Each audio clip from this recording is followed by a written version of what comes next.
With some possible weather delays looming, our high school spring sports teams have moved some of their matchups to Monday night to avoid those expected weather conditions. And we start on 42nd Street, where the Fargo South Bruins play host to the defending three-time state champion Sheyenne Mustangs on the baseball field.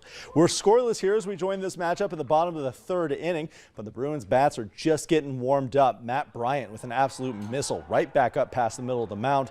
That's going to give Hunter Gear a quick trip back to home plate. Fargo South striking first. They lead 1-0. Heading into the fourth now, Cheyenne's going to strike right back. Tate Herman chops this one up the middle. Ball goes bounding through the infield. The Herminator bringing Jackson Glinke in to tie us up. Shout out to Grady once again for that nickname. Sheyenne looking to add more runs in that same inning, but Carson Sheik shuts that down, freezes the batter for a strikeout. We stay tied at 1. This one's staying close all the way through the 7 innings, but it's Sheyenne hanging on for a 3-2 win. The Stangs now 6-3.